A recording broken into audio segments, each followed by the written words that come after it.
So while Sam is finishing the technical part of this, I have slides which may or may not be visible. I have a laser pointer to show you all of these wonderful images, which also may or may not be visible. So you'll just have to, we'll do the best we can. Is that on?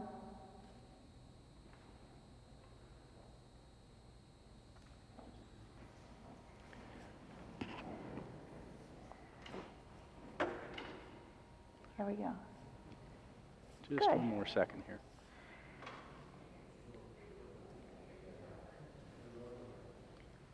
Can you see anything? Hang on, hang on. I think it should come down, Sam, a little. Just be patient. Be patient. Keep going. Just be patient. Oh, good, good. Down, just a little more. Perfect, perfect. So this is the statue of Our Lady of Walsingham, remember, from the shrine.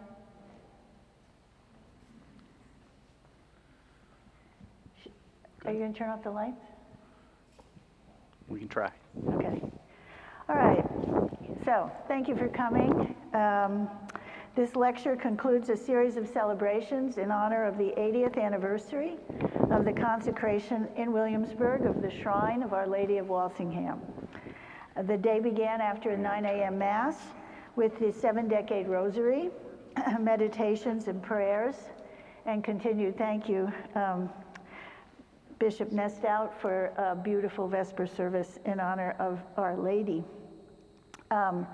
The Vespers remember the consecration of the shrine on February 2nd, 1942, by then Bishop of Richmond, Peter Leo Ireton.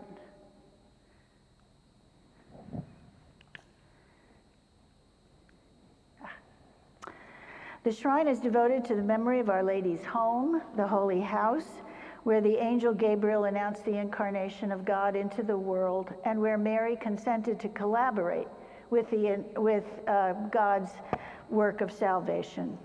In 1060, Lady Riqueldis de Favershey had a vision of Mary, and Mary asked her to build a replica of the Holy House of Nazareth in Walsingham, England. For 500 years, the shrine in Walsingham was the most important pilgrimage shrine in Northern Europe. And it was so because of the many graces people received from Our Lady when they prayed there. The replica of the Holy House and the original statue of Our Lady of Walsingham were destroyed in 1538 during the English Reformation. Devotion to Our Lady of Walsingham revived in the early 20th century, and it is likely that Father Thomas Walsh participated in the first pilgrimage to Walsingham, led by the Bishop of London in 1934. After he was named the first pastor of this parish, Father Walsh brought the statue of Our Lady, carved in Walsingham, to Saint Bede, to bring, in his words, many blessings to this parish and to this diocese through the intercession of Our Lady, a human being so full of grace. It is strange for us to gather today, not in the shrine, but in the nave of the new Saint Bede, to discuss the mosaic panels that compose the Saints of the Americas in worship around the altar. These panels preserve a different memory. The mosaic program, when completed, will depict 162 saints, venerables, and blesseds of the Roman Catholic Church, thus preserving the memory of the lives of these people who loved Our Lady, and above all, who loved her Son. The theme of the Saints in the Americas, of the Americas in worship around the altar is completely original. It was conceived when this church was built in 2003. Saint Bede remains the first church to attempt to depict all of the saints of the Americas, both North and South, as well as other men and women who lived heroically virtuous lives worthy of imitation, or who were martyred for the faith and have received the titles of Venerable or Blessed. The project began about 6 years ago when our then pastor, Monsignor Keeney, and the artist Angel Ramiro Sanchez, who is known simply as Ramiro, started to work on a design for the entire program. This took about 1.5 years. It took another year for Monsignor Keeney to discuss and to approve Ramiro's initial drawings for all 34 panels.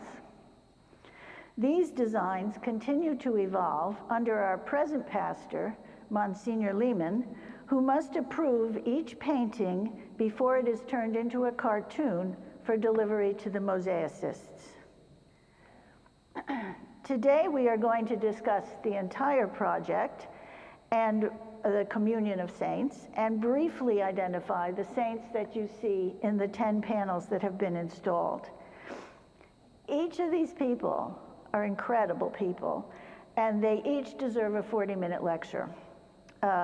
If you are curious to know more, and I hope you are, some of the saints have been the topic of individual lectures at Saint Bede in Janet Hassan's program, Know the Saints. In addition, there's a one-page biography of the saints in the 10 panels available on the Saint Bede website. This is the artist, Angel Ramiro Sanchez. And I want to tell you just a little bit about him. Ramiro was born in Maracaibo, Venezuela. He essentially grew up in the Catholic Church. At 6 years old, he was enrolled in Niños Cantores, a school of the Archdiocese created for musically gifted children of limited economic means. At 14, Ramiro began a 5-year apprenticeship with the realist painter Abdon Romero, and he is a specialist in mural painting for churches. During his apprenticeship, Ramiro met Emanuele Barsanti when they worked together on a 9-meter high mosaic of the risen Christ for the Church of San Tarcisio in the city of Maracaibo. In 1993, Ramiro received a grant from Monsignor Gustavo Yamarte, who was the founder of the school, Niños Cantores, to study painting in Florence, Italy. 4 years later, Ramiro obtained degrees from both the Scuola delle Belle Arti in Florence and the Florence Academy of Art. He lives in Florence with his wife, the artist Melissa Franklin Sanchez, and their 2 children, Raphael and Iris. On the screen, you see Ramiro, and this gives you an idea of the scale of the cartoon. And he's painting for panel 1. The cartoon he completes in reverse. The mosaic tiles are placed directly on the painted paper, and then this cartoon, the paper and paint, is mostly destroyed while the tiles are being transferred to the mosaic panel support. Ramiro paints only from life. That means that all of the figures on the panels are based on live models. Ramiro researches the correct habits. He rents them from a supplier of clerical habits in Florence. On the screen is the model for the figure of Mary Ann Cope in panel 5. If you visit Ramiro's studio at the Florence Academy of Art, you will meet a lot of students and a lot of models. They'll tell you which saint they are, and then they'll tell you the saint's story. The mosaic panels are constructed in the studio of Emanuele Barsanti.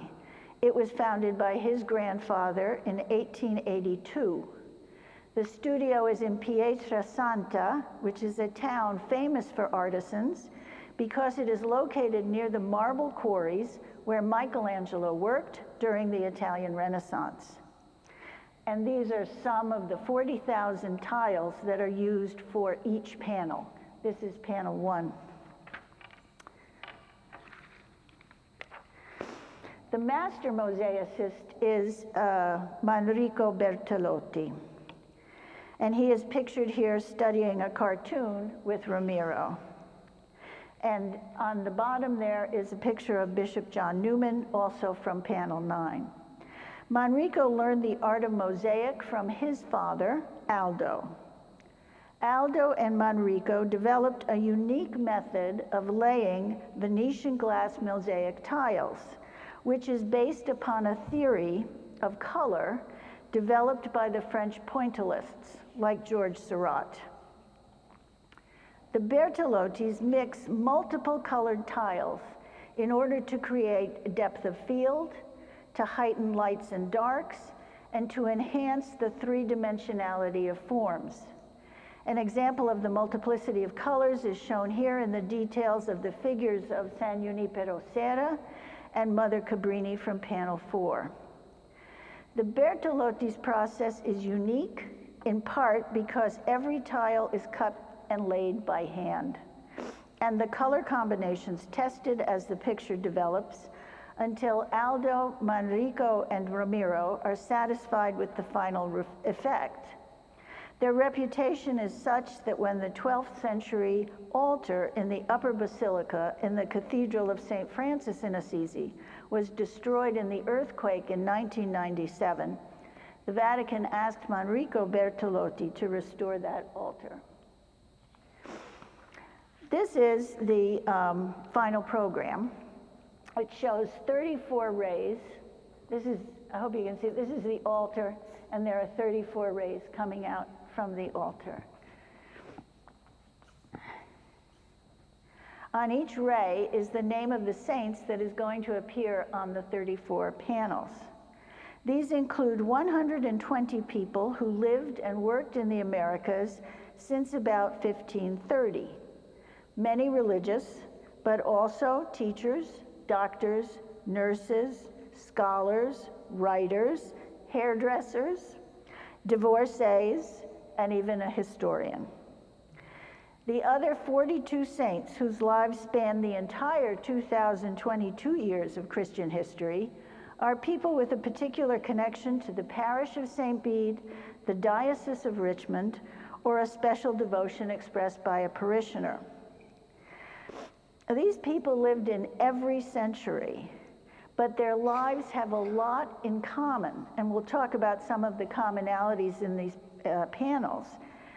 But it does make one think about God in the eternal presence when one sees 2,000 years of Christian history here. It's an amazing project. Panel 1, when I start talking about the panels, panel 1 is right there on the right side of the organ, and that is panel 34, the last one on the left side of the organ.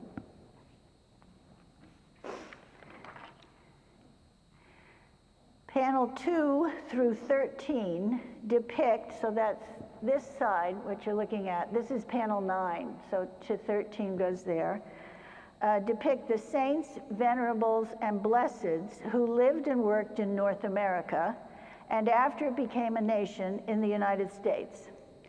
2 panels devoted to other Catholic saints. Behind you, the 5 panels around the pipes are devoted to the saints of Mexico. Panels 21 to 31, which are there, are the saints of South and Central America, interspersed with saints of the Catholic Church. And then panels 32 and 33 up at the front depict the saints of Canada. The program includes a color chart which unites the panels based on the movement of the sun during a single day. So if you look up at the 10 panels that have been installed, you can see that the color of the sky is dawn, begins with a golden dawn, and it proceeds ever lightening blue to the deep blue of midday at panel 9. The sky will continue to darken until the back, and it will be sunset. Then the sky will become pitch black with stars until it begins to get light again and returns to the golden dawn at panel 34.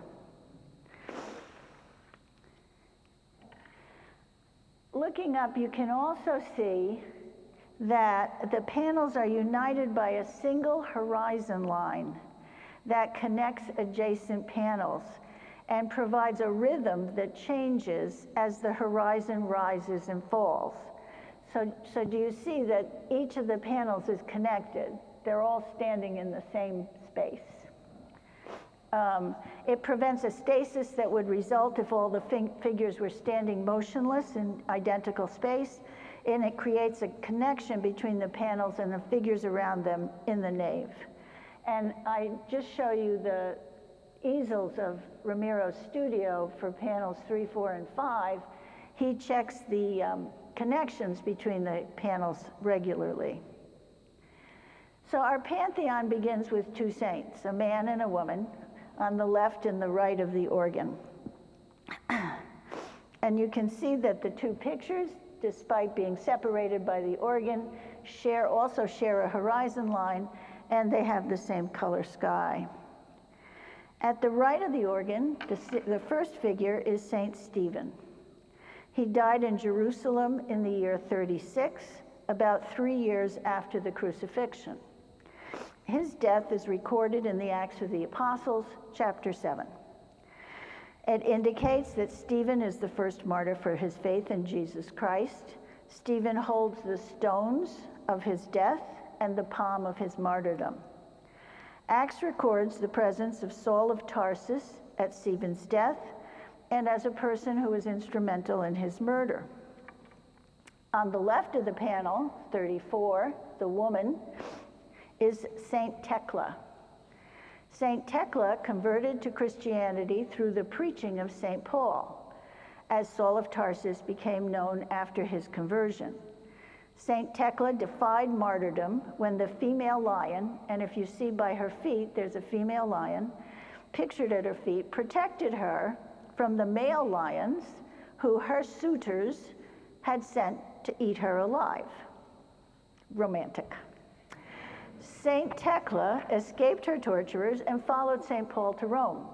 She is buried near Saint Paul's outside the walls where Saint Paul's tomb is. But this is kind of what the conversation is. We are going to have Saint Paul right there, across from Saint Thecla and Saint Stephen.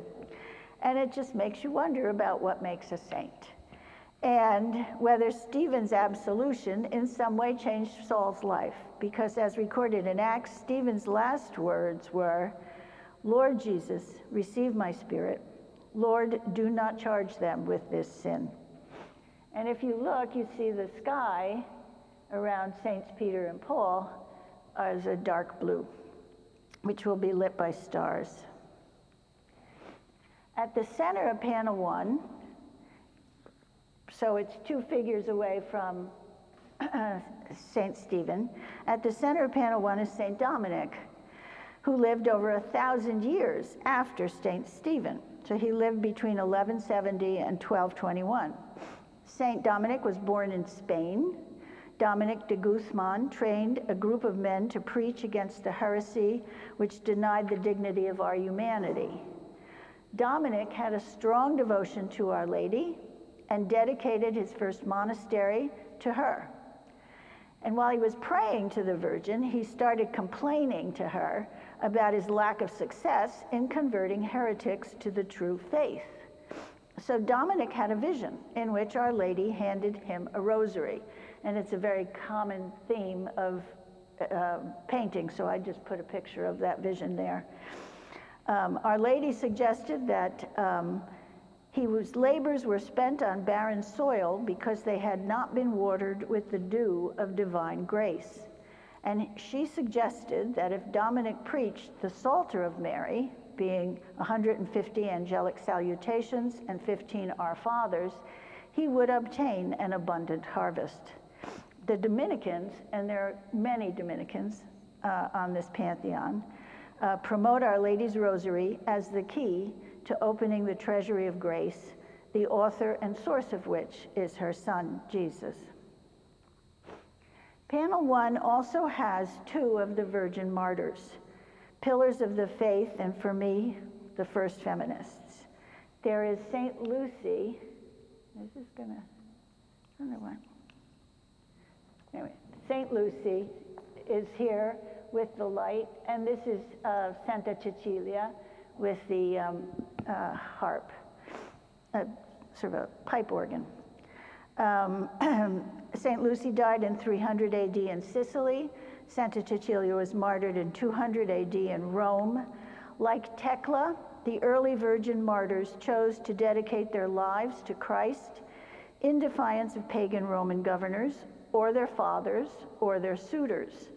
Saint Cecilia is also the patron saint of music, and she appears near the organ at Aaron Reninger's request. To her left is Saint Sebastian, a soldier of ancient Rome who converted to Christianity and was martyred by arrows for his faith in Jesus Christ. The next two panels, so panel 2, which is up, and panel 33, which is not up, so you're going to imagine this is the painting of panel 33. This is the painting of panel 2, which you see above the altar, are the North American martyrs. So they're the first martyrs of the Americas. And they're all French Jesuits. Some of them died on one side of the border, so they died in Canada. They're on panel 33. And the others died on the other side of the border in upstate New York, so they're in panel 2. So Canada and America, United States of America. Father Jean de Breuf arrived in New France in 1626. He established a mission dedicated to Our Lady, Saint Bede, near Montreal. Father Brebeuf learned the language of the Huron tribe. He wrote a Huron grammar. He translated the catechism into the Huron language for use by other French missionaries to evangelize the Huron people. The Huron lived in settlements along the St. Lawrence River. Farmers, fishermen, and traders, the Huron mostly seem to have welcomed the missionaries. Their enemies, who were the Iroquois Confederacy, did not, and in an attack by the Iroquois on the Huron village, the Canadian martyrs died between 1648 and 1649. The Mohawks, anyone from New York knows about the Mohawks. The Mohawks were also members of the Iroquois Confederacy, and they killed the 3 French Jesuits illustrated on panel 2. René Goupil here, and you can see his tomahawks. He was murdered by tomahawks in an attack on a village which he was administering medicine. Father Isaac Jogues, who was the leader of the mission and is in the center of panel 2, was taken prisoner. He was a prisoner for 13 months and released after his ransom was paid by the Dutch colonists. He fled down the Hudson River and is the first Catholic priest to enter New York City. He also wrote the earliest history of New York City, and it is a major source of what we know today about what happened there.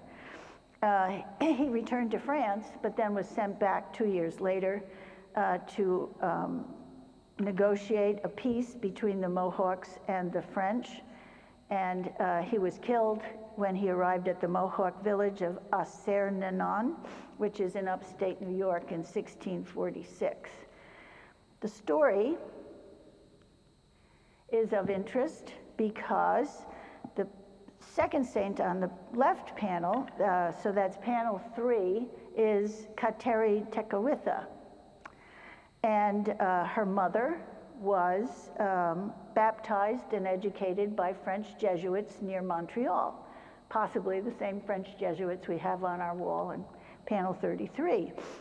Kateri was born in 1656 because her mother was captured by a Mohawk warrior and brought back to Assernenon, the Mohawk village in New York State, where 10 years earlier the martyrs on panel 2 had been martyred.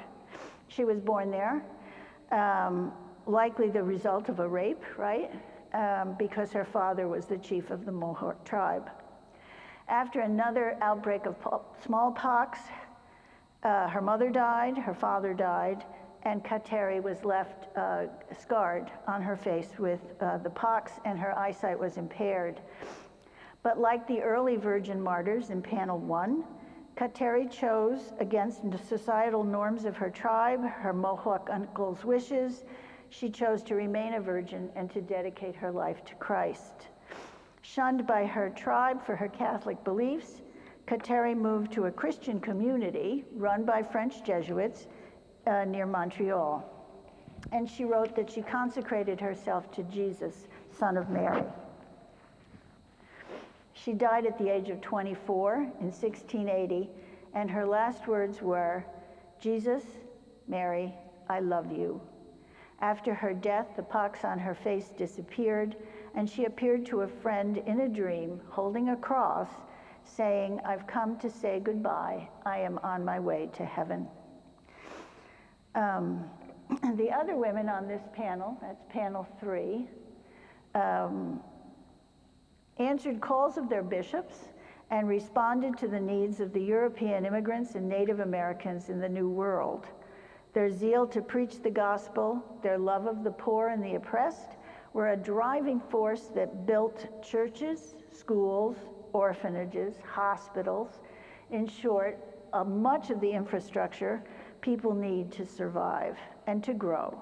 Their imprint is enormous, and we take it a bit for granted, probably. But I'm going to talk first about the only man on the panel, and this is the Blessed Francis Solanus Casey. He was a receptionist in a monastery in Detroit, and he died in 1946. He was born in Wisconsin. He was called to the priesthood after witnessing a brutal murder. His limited education impaired his ability to enter seminary, and so he went and he complained about this to Our Lady. And she said, well, go to Detroit and ask the Franciscans, which he did, and they let him in. Father Solanus provided soup for the hungry, kind words for the troubled, and a healing touch for the ill, which according to Father Solanus includes all of us, because we all suffer from sickness and poverty, in body, mind, or spirit at one time or another. Apparently, people lined up to talk to him. He was called a wonder worker, and many miraculous cures have been attributed to his intercession. This is another indication of how these saints will talk to one another. There, across, next to Saint Peter and Saint Paul, is the saints of Peru. And Father Solanus Casey took his religious name after Father Francis Solanus, who was a Franciscan monk who lived between 1686 and 1549 and 1610, and he loved to play the violin, and that's how he ministered to children, called children to prayer, and so did Father Casey Solanus. At the end of this panel will be St. Rose of Lima, Peru, and Sister Rose Duquesne here, who is next to Father Solanus, took her name, Rose Duquesne, for St. Rose of Lima, Peru. Like Rose of Lima, Mother Rose Duquesne had a strong religious calling as a young woman. She was born in France just before the French Revolution. Her monastery, like many others, was destroyed during the Reign of Terror. Rose persisted in her calling even after returning to her parents' home. At 36 years of age, in 1805, she was able to establish the Convent of the Sacred Heart and a school for girls in Paris. 15 years later, at the request of her bishop, she left Paris with 4 sisters. By 1828, the Sisters of the Sacred Heart had established 6 schools throughout Louisiana and Missouri. By her last project, building a mission for the Potawatomi tribe in Kansas, she was very ill, but she assured the mission's success through constant prayer, and the native children called her the woman who prays always. The first woman in this panel, Mother Theodore Guérin, shown to the left of Kateri Tekakwitha, was also born in France, an educator and a builder who arrived in Indiana in 1840. Mother Guérin named her mission after Our Lady, Saint Mary of the Woods. She built St. Mary's Academy for Girls, which still operates today as St. Mary of the Woods College, the oldest Catholic women's college in the United States. Mother Guérin worked with local priests to establish schools, orphanages, and pharmacies throughout Indiana. In the middle of panel 3 is Catherine Drexel. Born into a wealthy Philadelphia family, Catherine had an audience with Pope Leo XIII in 1887. And this pope appears frequently in the biographies of many of the American saints. He charged her to lead a mission to Native Americans. Catherine Drexel used her father's fortune to establish over 200 Catholic missions and schools for Native and African Americans throughout southern and western United States. In 1910, she financed the printing of a Navajo English catechism for Navajo children. In 1925, she founded the Xavier University in New Orleans, a Catholic college for African Americans, with the purpose of preparing teachers. It remains true to that mission today. Drexel University in Philadelphia was founded by her father. On panel 4, so that's right there, there are 3 other people whose energy and influence shaped our world. This Franciscan friar is San Juan Diego. No, I'm sorry. Father Junipero Serra. He established San Diego, Los Angeles, Santa Barbara, San Jose, and San Francisco, all of the coastal cities in California that retain the names of some of the 21 mission settlements built by San Junipero Serra and his company of Franciscan friars. And behind Junipero Serra is the mission church of San Carlo Borromeo in Monterey, California, where Serra died at the age of 70 in 1784. Elizabeth Ann Seton is on the other end. She was born in New York City in 1774. A widow, she raised 5 children and then converted to the Catholic faith after having a revelation while praying at a shrine dedicated to Mary, the Madonna delle Grazie in Livorno. She created the Order of the Sisters of Charity under the rule of St. Vincent de Paul, who is also the patron saint of our diocese. Mother Seton established the first free Catholic school under the Bishop of Maryland, and she is the first person, man or woman, born in the United States to be made a saint of the Roman Church. In the middle is Mother Frances Cabrini, born in Italy in a small village near Milan. Like Catherine Drexel, she was encouraged to travel to the United States by Pope Leo XIII. Mother Cabrini founded the Order of Missionary Sisters to the Sacred Heart to care for poor children in schools and hospitals. She ministered to Italian immigrant population by organizing catechism and English classes. She founded 67 schools, orphanages, hospitals, and elder care facilities. Panel 5 is set on Molokai Island in Hawaii. And it is where people with leprosy in the Hawaii Islands were quarantined. And specifically, the figures are standing in front of the bay on Molokai Island, where the lepers arrived when they were sent to quarantine. The grass is strewn with wildflowers that grow only on that island. At the center is Father Damien de Voister, a priest of the Congregation of the Sacred Heart of Jesus and Mary. Father de Voister arrived in Hawaii from Belgium as a missionary in 1854. He lived in medical quarantine on Molokai where he built a church and a school, performed routine medical tasks, administered the sacraments, and buried the dead. In 1883, he was kind of tired of being there all by himself. He sent requests to 50 religious organizations asking for someone to come help him. Only Sister Mary Ann Cope responded. Sister Mary Ann Cope was a German refugee, immigrant who was working in upstate New York, administering a hospital. She arrived in Molokai in 1883 with 2 sisters and moved there to help Father de Voister. When she arrived a little afterwards, Father de Voister discovered he had contracted leprosy. And so the artist shows that because his hand is bandaged. So you see his hands are bandaged and truncated. Sister Mary Ann cared for Father de Voister until his death, and then she took over management of the leper colony. She was so good at administering hospitals that the King of Hawaii asked her to open a hospital on the island of Maui. Both religious were awarded the highest honors of the Hawaiian king, which he granted to them for their help to his people. On the opposite side of the country, on the East Coast, is Bishop John Neumann. He was the 4th Bishop of Philadelphia.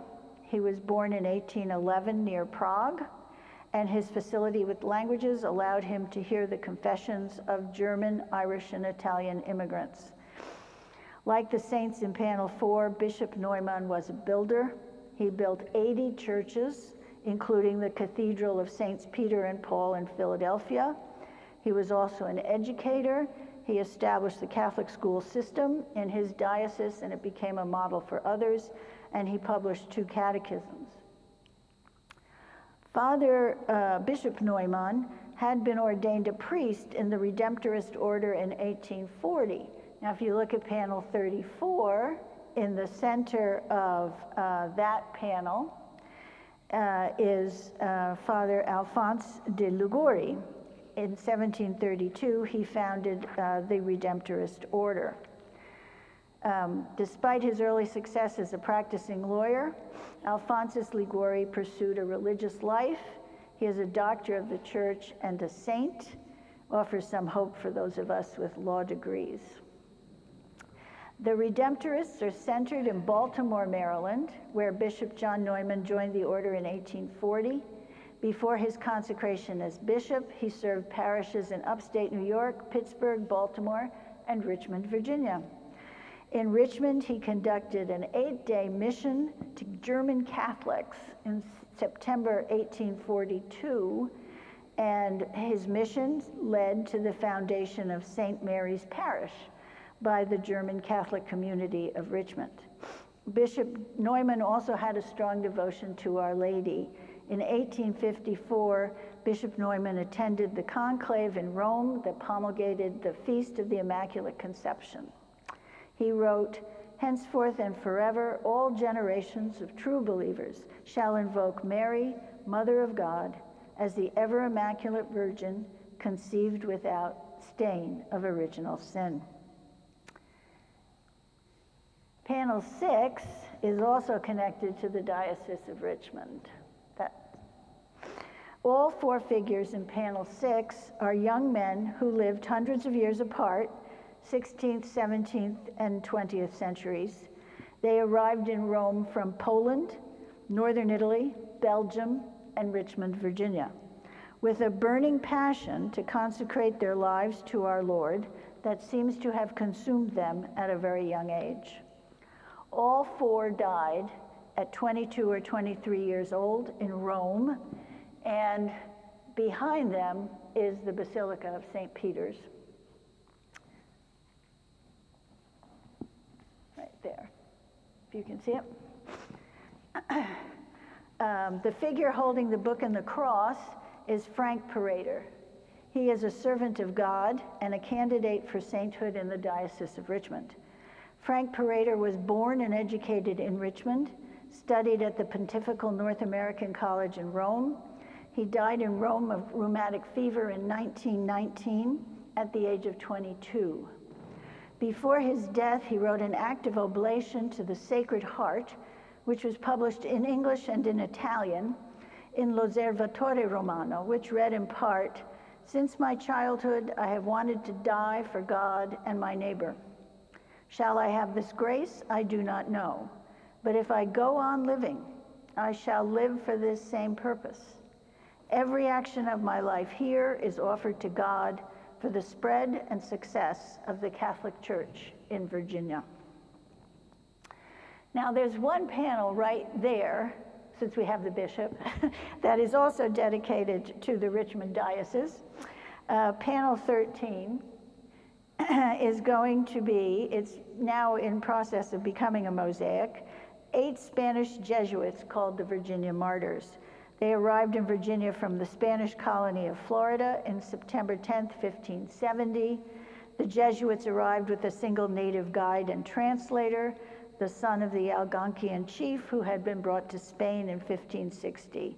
He converted to Christianity and took the name of his sponsor, Don Luis de Velasco, Viceroy of Spain.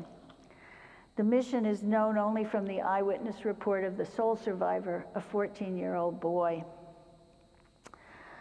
The Spanish Jesuits named Chesapeake Bay after Our Lady, La Bahía de la Madre de Dios, and their Virginian settlement, St. Mary's Mission.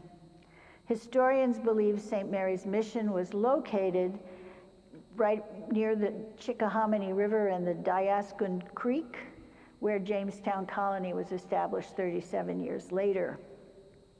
Father Segura refused a Spanish military escort because he had come to believe that the deplorable moral conduct of the Spanish soldiers was hindering his missionary activity. He believed the assurances of Don Luis, the native guide, that his father, the powerful chief, would welcome the missionaries and provide them with food. This proved to be untrue. Don Luis abandoned the mission and returned to his tribe. The Jesuits did what they came to do. They set up a school and a chapel. They said daily mass. They tried to bring Don Luis back. When they went to the village to talk to him, he killed them, and then he turned and killed everyone in the mission. Andrew Clark, our summer seminarian, told me that this is the first image of the Virginia Martyrs in our diocese.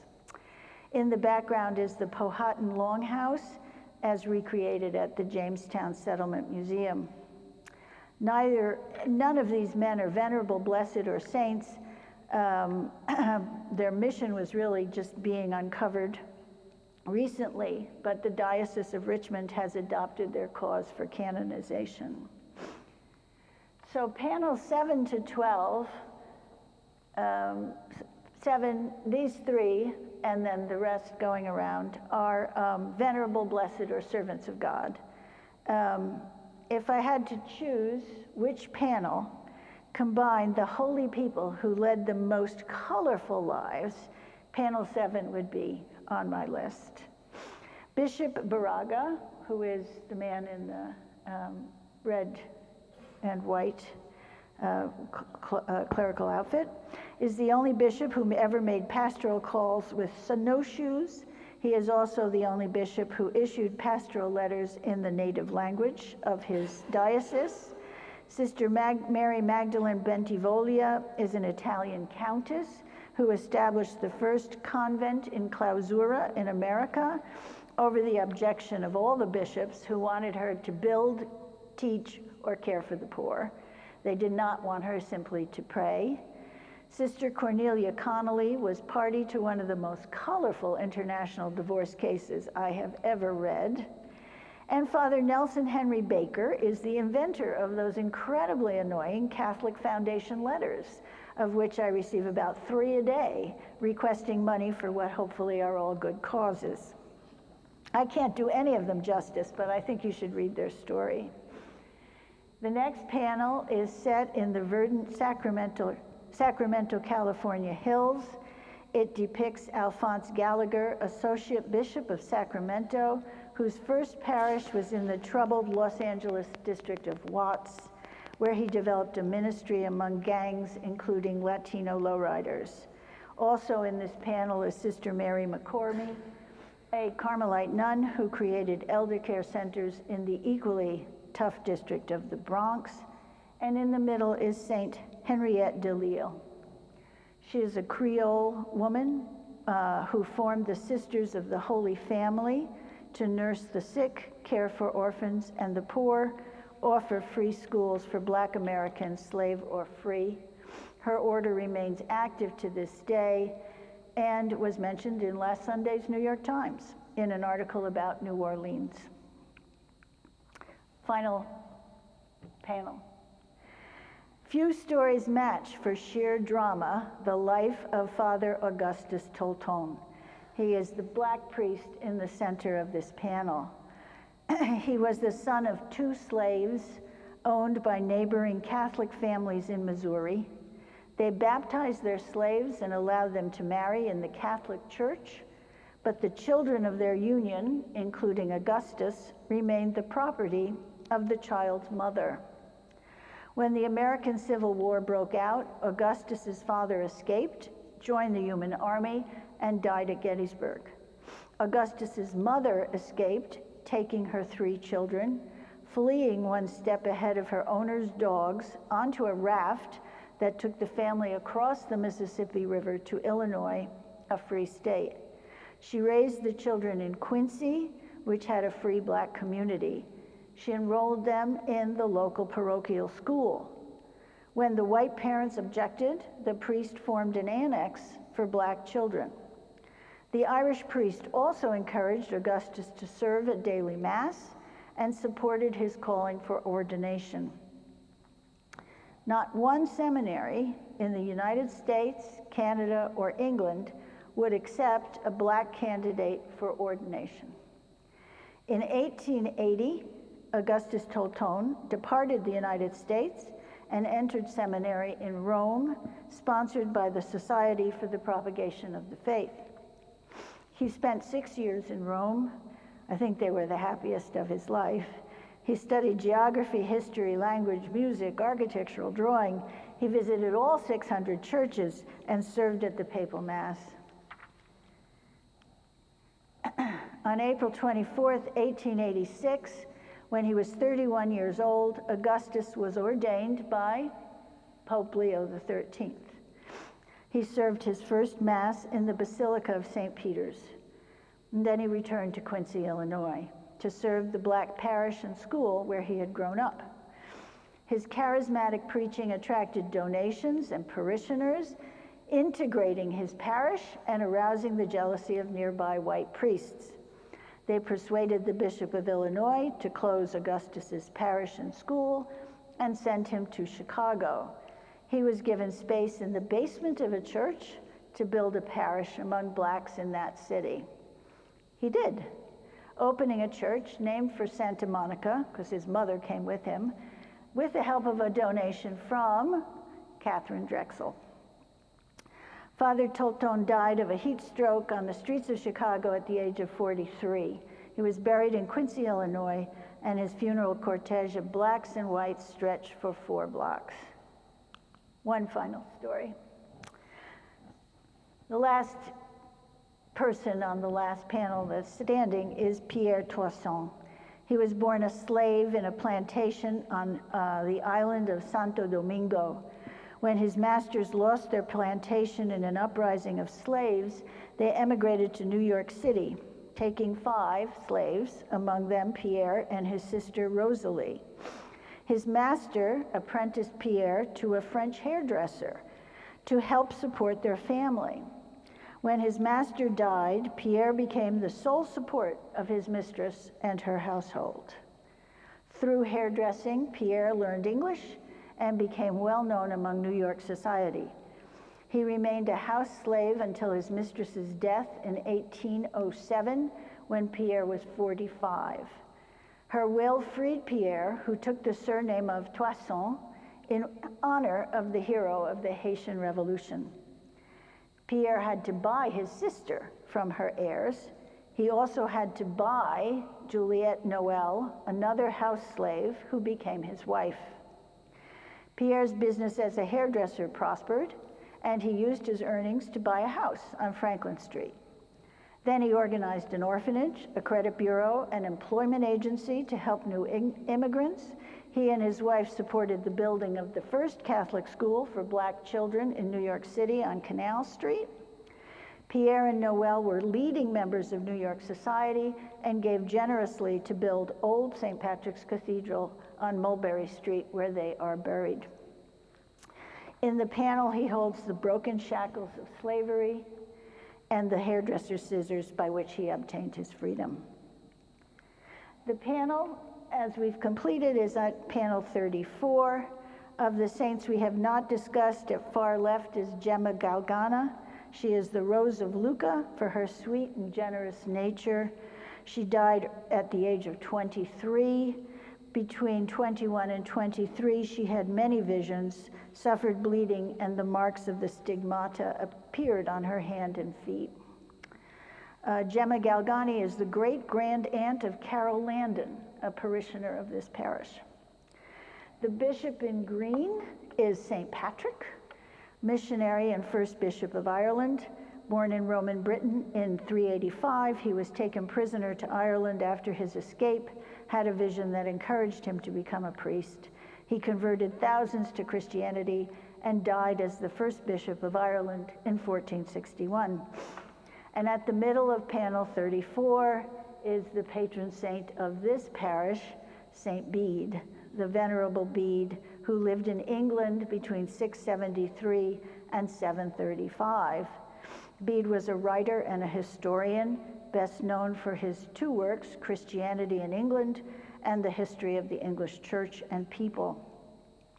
He is the first person to date the world on the birth of Jesus, Anno Domini. And these are fundamental sources for our knowledge of English and European history. He was declared a doctor of the church by Pope Leo XIII in 1899 for his wisdom. Bede believed that love rather than learning was his life's purpose. It is better, he said, to be a stupid and uneducated brother who, working for the good of things that he knows merits life in heaven, than to be one who, though being distinguished for his learning in the scriptures or holding the place of teacher, lacks the bread of love. Those are the saints presently in the Church of Saint Bede, and I turn the presentation back to Sam. Let's thank Michèle for a wonderful presentation.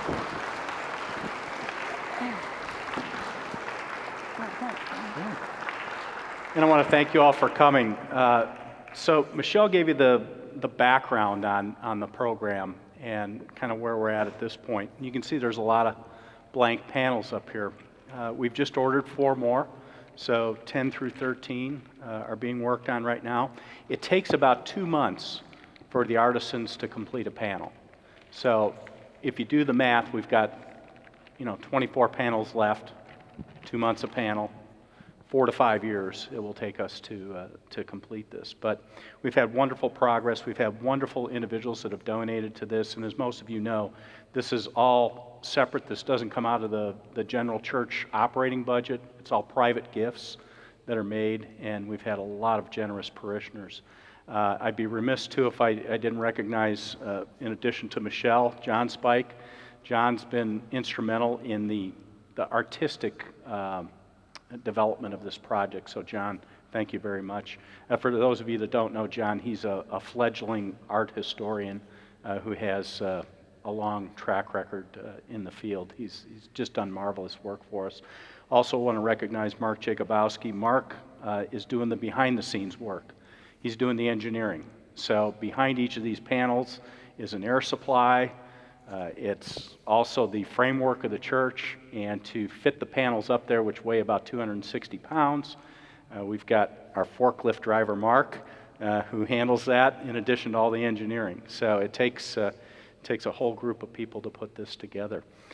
People have asked, so how much does this cost? So the entire project's a little over $1 million. Each panel right now, with increasing costs and the cost of the euro, because we deal with artisans in Italy, is about $38,000. is the current cost on those. And we pay as we go right now. All of the drawings that Ramiro, the artist, has done, the drawings and the paintings, we've in essence paid for those. He's on a contract, a retainer for us to complete those. But then we pay as we go for the rest of the panels. So that's how we're approaching that, and I think it's a prudent approach. And sometimes we get a little anxious because, oh, it's going to take 5 years.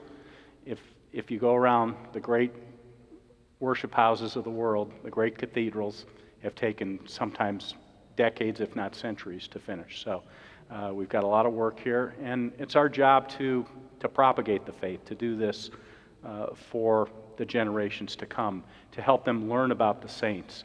I'll just tell you my personal story. I used to spend summers in northern Wisconsin in a little parish up there called St. Isaac Jogues and Companions. And so there is St. Isaac Jogues, panel number 2. What Michèle didn't say was one of the reasons he went back to France was because he'd been tortured. So his first trip here, they tortured him. They pulled out his fingernails, he got gangrene, and he had to have his fingers amputated. Well, at that time, in order to be a priest, you had to be able to function this way. He had to get a special dispensation from the Pope in order to say Mass. And so after all that torture, 13 months later, he comes back and goes through it again, and he's martyred for the faith. And the stories that all of these saints tell us are really carried throughout the Mass. They begin in the Confiteor, and they go all the way through our Eucharistic prayer, where we ask for the intercession of the saints, the blesseds, the venerables, on our behalf. And one of the hopes that Father Joe has that he shared recently was that each of us see ourselves in someone that's depicted up here, and one of the saints, blesseds, venerables that are here. And I think that's an important thought. And I've already had interactions with a couple of parishioners who say, that individual means something to me. I can see myself in there, or I relate to that person. As Michèle said, we have some connections to the parish here, some very direct connections. One of our parishioners actually lived in Mother Drexel's house in Philadelphia, and she actually has a basket that Mother Drexel gave to her family, and so we'll be collecting that. If any of you know stories or are connected to any of the ones that are up here or any of our future panels, please let us know. We want to share that. That's part of what we can do as a community, to share the connection that we have of the people that have gone before us, marked with the sign of faith. So I want to thank you all for coming. If you have any questions, I'm happy to answer them now. We can, or Michèle or John, Mark, any of us can answer those questions here. So don't be shy. Yep. Go ahead and stand up. It'll be easier for people to hear you. Yep. Go ahead and stand up.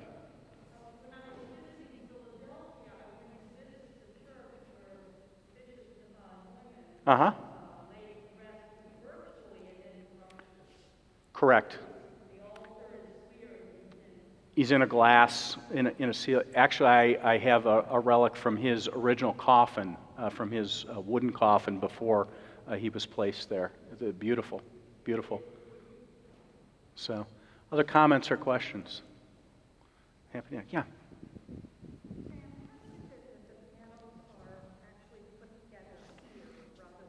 Mm-hmm. So the question is, how is it that they're put together here? If you remember in Michèle's presentation, so the artist does a painting that's about this big, and it gets blown up into a cartoon, which is 5 by 8. It's the size of those panels. Those panels are 5 foot by 8 foot, and it's the reverse image. And so what they do is they adhere the glass, the Venetian glass, onto those panels, and they cut it up into puzzle pieces, basically.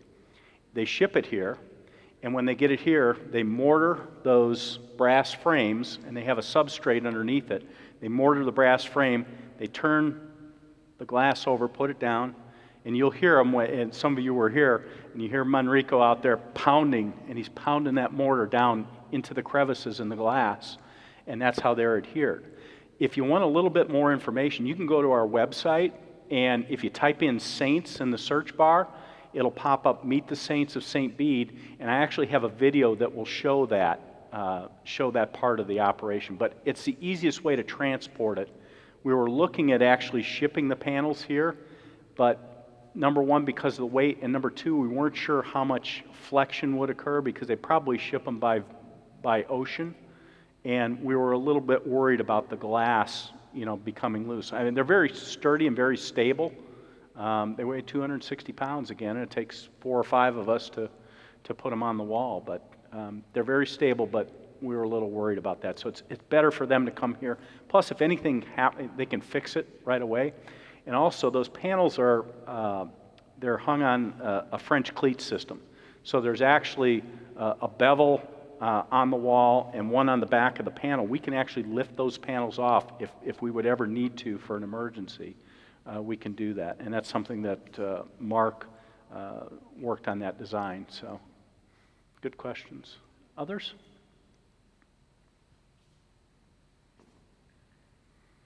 If not, thank you. Glory be to the Father, to the Son, and to the Holy Spirit, as it was in the beginning, is now, and will be forever. Amen. Good night. Thank you all.